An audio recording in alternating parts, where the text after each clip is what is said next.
wabarakatuh. Perkenalkan, nama saya Mardia Boru Sembiring dengan NIM 24030665 dari Prodi Peternakan Fakultas Pertanian Universitas Sumatera Utara. Dengan dosen pengampu Ibu Insinyur Tati Widianasari, SPT, MP, IPM. Di sini saya akan menjelaskan mengenai bagian eksternal dari Gallus domesticus. Pada Gallus domesticus ini pertama terdapat bagian caput ini yaitu kepala, yang kedua ada cervix atau leher, yang ketiga ada truncus atau badan, yang keempat ada ekstremitas anterior atau sayap, yang selanjutnya adalah ekstremitas posterior atau bagian kaki, dan yang terakhir ada caudal atau ekor.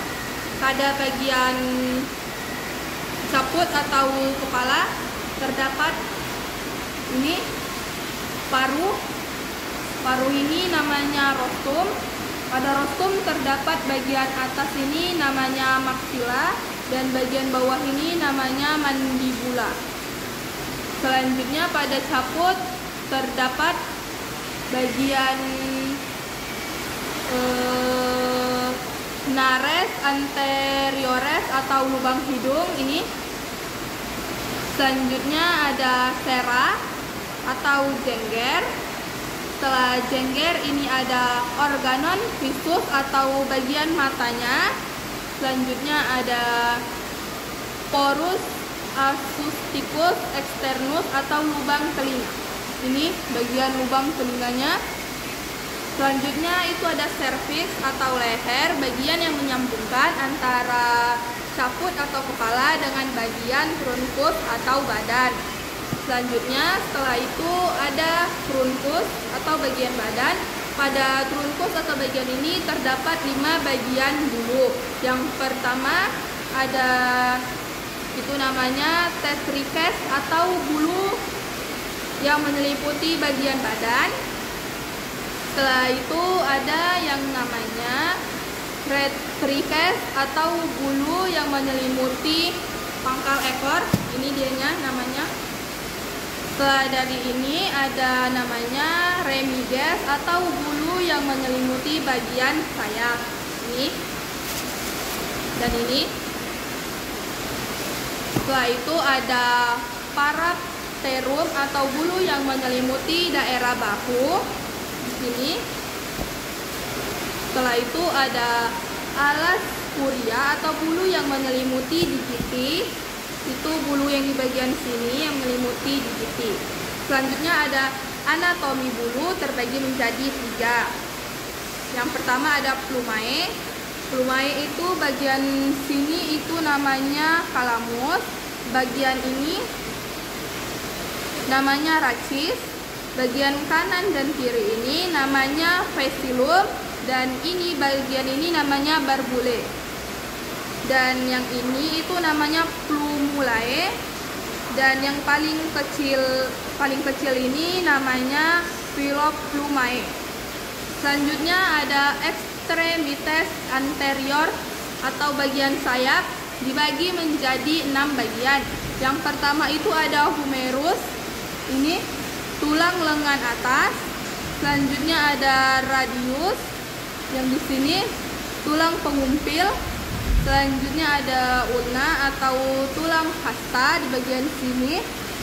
Selanjutnya itu ada oscar carpalia atau tulang pergelangan tangan di bagian sini. Terus ada carpometacarpus atau persatuan antara carpalia dan metacarpus. Carpalia atau tulang pergelangan tangan di bagian sini. Terus ada carpometacarpus atau persatuan antara carpalia dan metacarpus bagian sini. Dan yang terakhir ada digiti atau jari di bagian sini.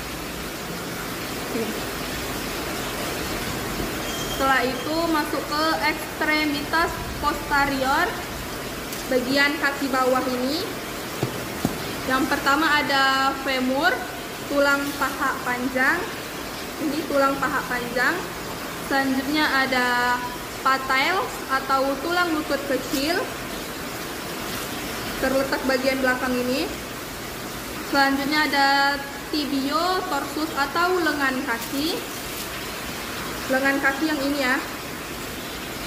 Selanjutnya ada fibula atau tulang lengan kaki belakang, yang bagian belakangnya ini dan ini.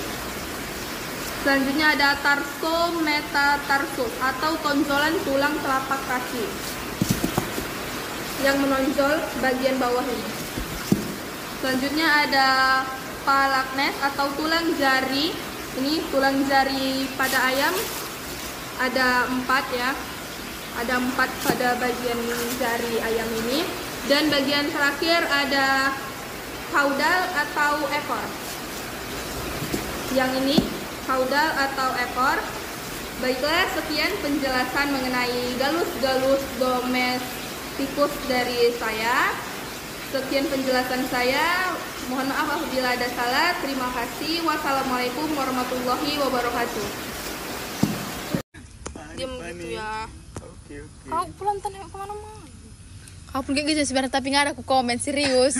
Kita tengok nanti ya. Tengok nanti ya. Tengok nanti. Mereng-mereng Ya cepatlah.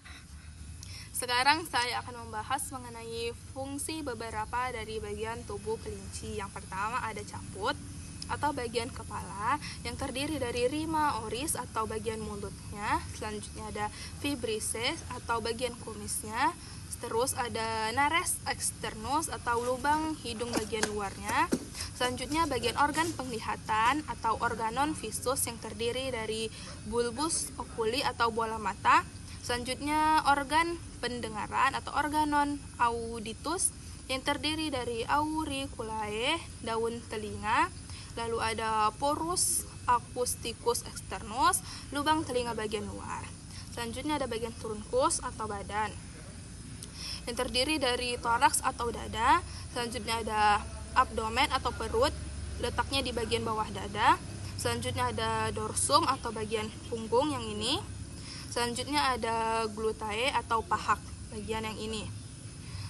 Selanjutnya ada umbriculus atau pusar. Dan terakhir ada anus atau saluran terakhir dari sistem pencernaan untuk mengeluarkan sisa makanan. Terus selanjutnya ada organ genitalia atau organ reproduksi, berfungsi dalam reproduksi. Penis pada jantan dan vulva pada betina. Kemudian ada ekstremitas yang terdiri dari cranalis, brachium itu lengan atas bagian sini. Selanjutnya ada antebrachium atau lengan bawah yang bagian bawahnya itu berfungsi untuk mendukung pergerakannya. Selanjutnya ada manus, tangan yang digunakan untuk menggenggam dan berinteraksi dengan lingkungan. Kemudian dari itu semua ada caudalis ini atau bagian ekornya yang terdiri dari femur atau paha yang mendukung berat badan dan pergerakan. Selanjutnya ada crus atau kaki bawahnya yang membantu dalam berdiri dan melompat. Baiklah, sekian penjelasan dari saya. Terima kasih. Wassalamualaikum warahmatullahi wabarakatuh.